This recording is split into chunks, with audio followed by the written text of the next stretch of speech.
오늘 믿음과 기도로 염려를 묶어라 라는 제목으로 말씀을 전하겠습니다. 2011년에 출판한 저자 기디언 레치먼이 쓴 불안의 시대라는 그런 책을 보면 근현대사가 크게 세 시기로 분류됩니다. 1978년부터 91년까지를 전환의 시대라고 그렇게 말합니다. 이 시기는 중국이 이제 개방의 문을 열고 소련이 해체가 되면서 전환의 시대라고 그렇게 정의가 됩니다. 그리고 91년부터 2008년까지를 낙관의 시대라고 합니다. 정보기술의 혁명과 세계화로 인해서 풍요로운 시기였기 때문에 낙관의 시대라고 그렇게 정의를 했습니다. 그리고 2008년부터 2011년까지를 낙관했던 모든 것이 흔들리는 불안의 시대라고 그렇게 구분을 했습니다. 실제로 2008년과 2010년에 미국과 유럽에 경제 위기가 있었고 또 후쿠시마 원전 사고도 있었습니다. 이 책이 2011년도에 출판되었지만 그러나 여전히 지금 또 우리는 불안의 시대를 살아가고 있습니다. 2019년도에 코로나가 발생했을 당시에 아무도 예상치 못한 그런 위기였지만 너무나도 충격이 컸습니다. 당시 제대로 된 백신과 치료제가 없어서 모든 사람을 두렵게 만들었고 모든 문화와 경제활동이 마비되어 버렸으면 우리는 몸소 그렇게 경험할 수 있었습니다. 그런데 교회도 예외가 아니었습니다. 코로나 때문에 예배드리는 문제와 교인 수가 줄어드는 문제 등으로 걱정이 많았고 지금 또 여전히 그 여파가 남아있는 그런 상황입니다. 청년들은 경제 불황의 장기화로 인해서 취업률이 원래 낮았는데 코로나로 인해서 더 낮아진 취업률 때문에 걱정이 이만저만이 아닙니다. 또 우크라이나 러시아 전쟁으로 물가는 치솟고 하루하루 살아가기가 너무 팍팍해져 가고 있습니다. 우리는 이처럼 불확실하고 불안한 시대를 살아가고 있습니다. 그런데 걱정거리가 많다고 해서 걱정만 하고 살아갈 수는 없습니다. 왜냐하면 우리는 하나님의 자녀이기 때문입니다. 예전에 이게 걱정을 하면 누가 걱정 좀 붙들어 매라 라는 그런 말을 하였습니다. 우리는 걱정이 들 때에 즉시 그 걱정과 염려를 묶어버려야 합니다. 이렇게 불안의 시대 가운데 살아가는 그리스도인들은 이 불안과 염려를 어떻게 이겨나가야 할까요? 먼저 첫 번째로 하물며라는 믿음으로 염려를 묶어야 됩니다. 하물며라는 믿음으로 염려를 묶어야 된다는 것입니다. 오늘 본문 25절과 27절과 31절과 34절을 보면 주님께서 염려하지 말라라는 말을 거듭 4번이나 반복하심으로 우리가 삶의 문제로 염려해서는 안 될 것임을 강조하셨습니다. 그런데 이것은 우리가 1%도 염려해서는 안 된다라는 그런 말은 아닙니다. 어떻게 우리가 살아가면서 조금이라도 염려를 안 하겠습니까? 어제도 엊그저께도 되돌아보면 크고 작은 염려를 했던 게 바로 우리 연약한 인생 아닙니까? 동물과 인간의 차이가 뭐냐면 이 뇌의 가장 바깥 부분인 대뇌피질을 보면 알 수 있습니다. 우리 인간은 이 뇌의 가장 바깥 부분인 대뇌피질이 잘 발달되었습니다. 근데 이 대뇌피질의 역할이 뭐냐면 미래를 생각하고 미래를 예측하는 그런 역할이 있습니다. 그러니까 이 대뇌피질은 내일이라는 그 개념을 이해하는 것입니다. 내일 당장 무슨 일이 일어날지 모르기 때문에 우리 인간은 죽을 때까지 염려하는 존재가 바로 우리 인간 아닙니까? 진로 걱정과 물질 걱정과 자녀 걱정과 건강 걱정과 노후 걱정과 우리는 죽을 때까지 그런 미래를 염려하면서 그렇게 살아갑니다.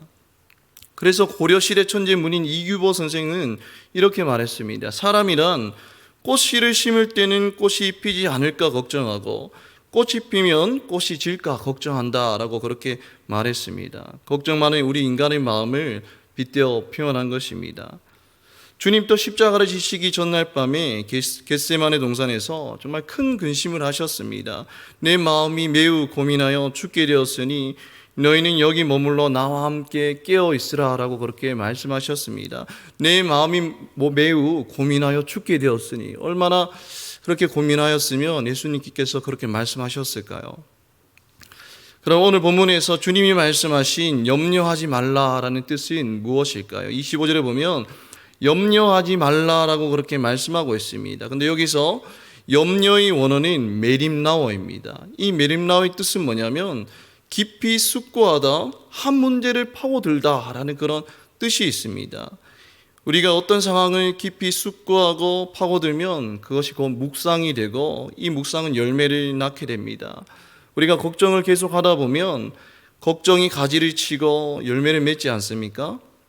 그리고 그것이 반복되면 결국 습관으로 자리 잡게 됩니다. 즉 매사에 습관적으로 걱정하게 된다는 것입니다. 예수님께서는 이런 습관적인 염려를 금하셨다라는 것입니다. 그냥 걱정이 아니라 습관적인 이 염려를 금하셨다라는 것입니다. 그리고 25절에 염려하지 말라의 원어 메림나테는 지금 당장 염려하는 것을 중단하라는 매우 시급하면서도 단호한 명령인 것입니다. 지금 당장 염려하는 것을 중단하라는 매우 단호한 명령이라는 것이죠.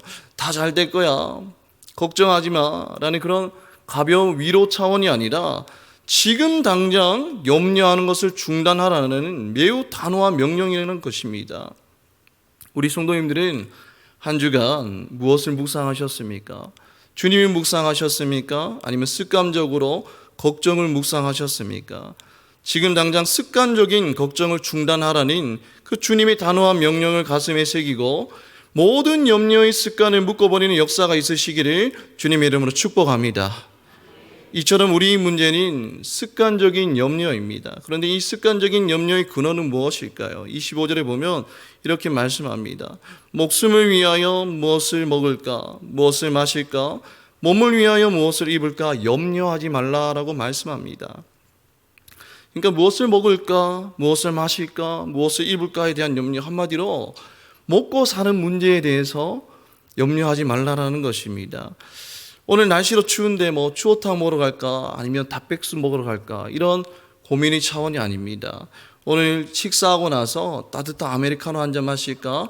바닐라 라떼 마실까? 이런 고민이 차원이 아니라는 것입니다. 오늘 날씨도 따뜻한데 청바지 입을까? 원피스 입을까? 이런 고민이 차원이 아닙니다. 그런 행복한 고민의 차원을 말하는 게 아니라 무엇을 먹을까? 이 앞에 목숨을 위하여라고 말씀하고 있습니다. 즉 먹고 사는 문제, 생존에 대한 걱정을 말하는 것입니다.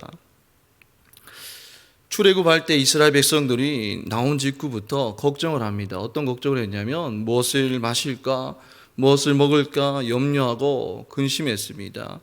그 먹고 마시는 이 생존에 대한 염려 때문에 불신앙을 낳게 되었고 하나님을 근심하게 하지 않았습니까? 이 먹고 마시는 것에 대한 걱정이 우리를 습관적으로 염려하게 만든다는 것입니다. 우리는 오늘 또 생존에 대한 걱정으로 하루하루 살아가지 않습니까? 생활비에 대한 걱정, 양육비에 대한 걱정, 또 세월이 갈수록 몸은 아파하고 병원비는 쌓여만 갑니다. 퇴직하고 나서도 노후 생활비를 걱정하는 게 바로 연약한 우리 아닙니까? 저도 신학교 때 이제 생활비를 아끼려고 이 원룸에서 동기 전도사님들끼리 3명이서 그렇게 같이 살았습니다. 근데 전도사님들이 사정으로 인해서 나가게 되고 이제 혼자 원룸에 남게 되었는데 그때 당시에는 이제 넉넉치 않아서 난방 비틀 그런 생활비도 없어서 겨울에 추위를 벌벌 떨면서 그렇게 지냈던 기억이 납니다. 그럴 때마다 하루하루 어떻게 먹고 살까라는 그런 고민을 했던 기억이 납니다. 예수님 당시에 유대인들은 이 로마 압제하에서 부당한 세금 착취와 극심한 빈부격차를 겪었고 그런 상황들이 그들이 생존 문제까지 위협했습니다. 그러니까 한시도 근심과 염려가 떠날 날이 없었다라는 것입니다. 이러한 상황에서 예수님께서는 염려하지 말라라고 말씀하시는 것입니다. 그런데 이런 상황 가운데서 예수님께서 염려하지 말라라고 하시니 좀 이해가 안 될 수 있습니다. 그런데 자세히 보면 이 염려하지 말라라고 명령하신 뒤에 그 염려를 묶어버리는 방법을 잘 알려주십니다. 26절에 보면 너희 하늘 아버지께서 기르시나니라고 말씀하고 있다는 것입니다. 아버지는 원어로 파테르입니다. 그런데 이 파테르가 어떤 의미가 있냐면 보호자로서의 이미지를 드러냅니다. 보호자로서의 이미지입니다. 바로 우리 보호자 되시는 아버지를 말씀하고 있다는 것입니다. 병원에 입원하게 되면 병원에서 묻습니다. 이 보호자의 성함이 뭔지, 보호자를 찾지 않습니까? 이 아픈 사람을 책임질 수 있는 보호자를 병원에서는 찾습니다. 공중의 새도 먹이시는 하나님이 우리 모든 문제를 책임지시는 보호자 되신 하나님 아버지라고 오늘 말씀하고 있다라는 것입니다. 그리고 30절에 보면 우리 염려를 묶는 결정적인 한마디를 말씀하십니다. 오늘 있다가 내일 아궁이에 던져지는 들풀도 하나님이 이렇게 입히시거든. 하물며 너희일까 보냐, 하물며 너희일까 보냐, 하물며 너희일까 보냐, 믿음이 적은 자들아 라고 그렇게 말씀하고 있습니다. 우리가 먹고 사는 문제를 염려할 때마다, 습관적으로 염려할 때마다 하물며라는 말씀을 반드시 기억해야 됩니다. 저 새와 들풀도 먹이시는 하나님께서 하물며 나를 고와 같이 그냥 내버려 두시겠느냐? 저 믿지 않는 자들도 잘 먹고 잘 사는데 하물며 하나님을 믿는 우리 자녀들을 그냥 내버려 두시겠나?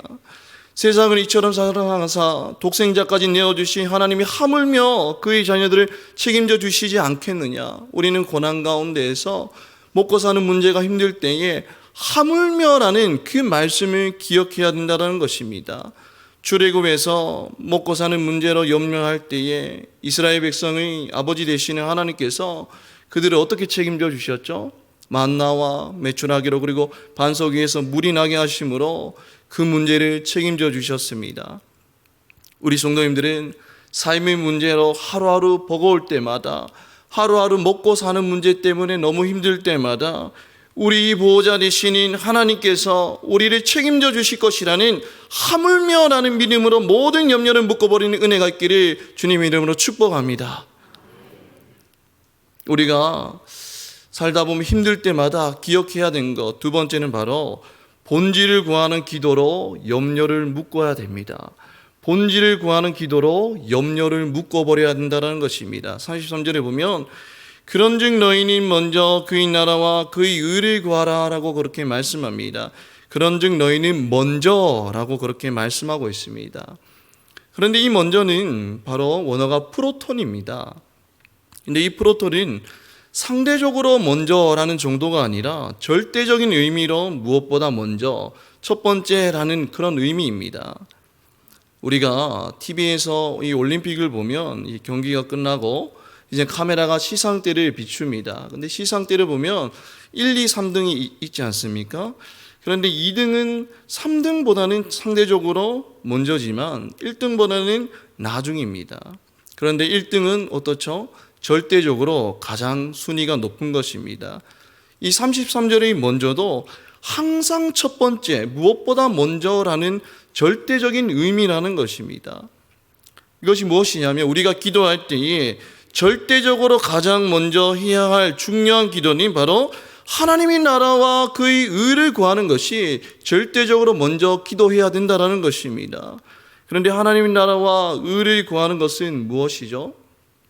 바로 내 뜻은 완전히 버리고 하나님이 다스림을 받아들인다는 그런 의미입니다. 하나님, 내 생각과 뜻은 다 내려놓고 오직 하나님의 뜻만이 이루어지게 하옵소서. 나는 없고 예수만 드러나게 하옵소서라고 기도하는 것이 바로 하나님 나라와 의를 구하는 기도입니다. 이것이 바로 본질을 구하는 기도인 것입니다. 우리가 이 땅에 온 이유는, 우리가 이 땅에 부르심을 받은 이유는 잘 먹고 잘 살기 위해서 이 땅에 부르심을 받은 것이 아닙니다. 하나님 나라와 의를 이 땅 가운데 세워가기 위해서 우리는 부르심을 받았다는 것입니다.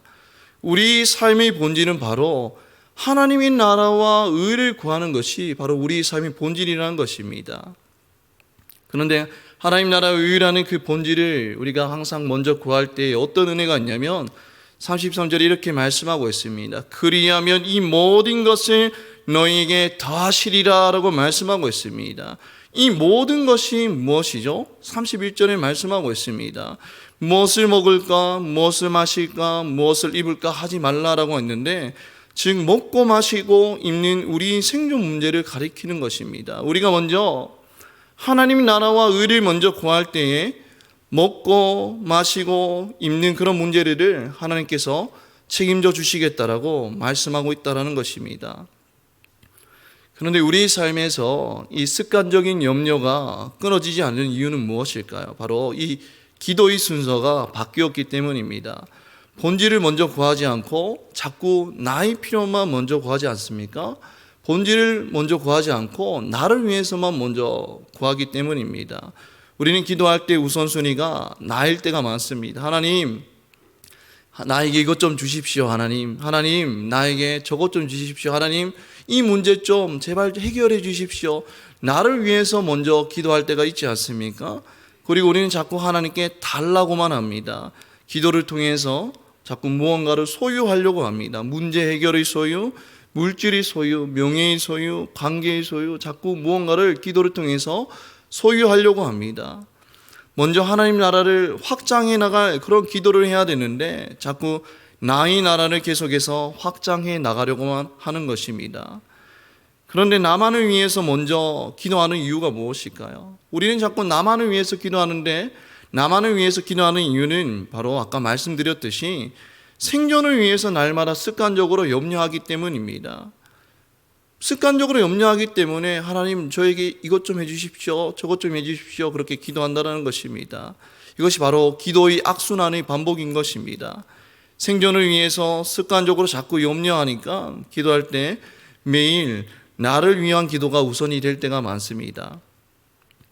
어린 자녀가 부모님께 계속 돈을 달라고 조르면 오히려 부모님이 더 안 줍니다. 왜냐하면 버릇이 나빠질까 봐 더 안 주죠. 그런데 이 자녀가 늦게 퇴근하시는 부모님의 수고를 덜어주기 위해서 미리 설거지도 하고 방 청소를 해놓으면 부모 입장에서는 어떨까요?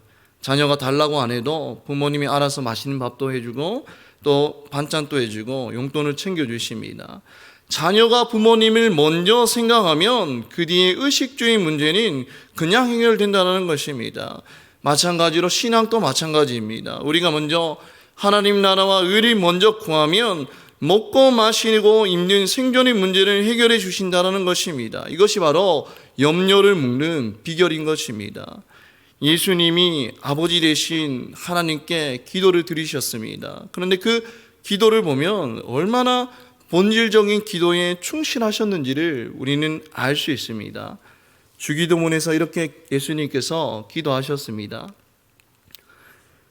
하늘에 계신 우리 아버지를 먼저 생각합니다. 아버지의 이름을 거룩하게 하시며 아버지의 나라가 오게 하시며 아버지의 뜻이 하늘에서와 같이 땅에서도 이루어지게 하소서라고 기도하셨습니다. 예수님은 기도하실 때에 먼저 나를 위해서 기도하신 것이 아니라 아버지의 이름을, 아버지의 나라가, 아버지의 뜻을 위하여 그렇게 기도하셨습니다. 그리고 그 뒤에 뭐라고 기도하셨냐면 오늘 우리에게 일용할 양식을 주시고 우리 죄를 용서하여 주시고 우리를 시험에 빠지지 않게 하시고 악에서 구하소서라고 기도하셨습니다. 예수님은 먼저 아버지를 위해서 기도하시고 그 다음에 우리를 위해서, 나를 위해서 기도하셨다는 것입니다. 그리고 그 다음에 이렇게 기도하셨습니다. 나라와 권능이 영광이 영원히 아버지의 것입니다 라고 기도하셨습니다. 또 마지막은 하나님을 위해서, 아버지를 위해서 그렇게 기도하셨습니다. 예수님의 기도는 시작과 끝이 누구를 위해서 기도했죠? 아버지를 위해서 그렇게 기도했습니다. 그의 나라와 그의 일을 먼저 구하니까 하나님께서 그 죽음에서 다시 살리시는 부활의 은혜를 부어주시지 않으셨습니까? 죽고 사는 문제를 그냥 해결해 주셨습니다. 우리는 삶 가운데에서 염려와 불안이 생길 때 이 기도의 순서를 바꿔나가야 됩니다. 나를 위한 기도, 나의 나라를 위한 기도가 아니라 그의 나라와 그의 의를 구하는 기도를 먼저 할 때에 먹을 것, 입을 것 등의 필요한 모든 것을 더하시는 하나님의 은혜를 경험하게 된다는 것입니다. 우리 모든 성도님들은 하나님 나라와 그의 의를 먼저 구하는 그 본질적인 기도를 함으로써 우리가 염려하는 먹고 입고 마시는 모든 문제도 덤으로 해결받는 은혜가 가득하시기를 주님의 이름으로 축복합니다. 아멘. 이 시간 다 같이 찬양하며 나아가겠습니다.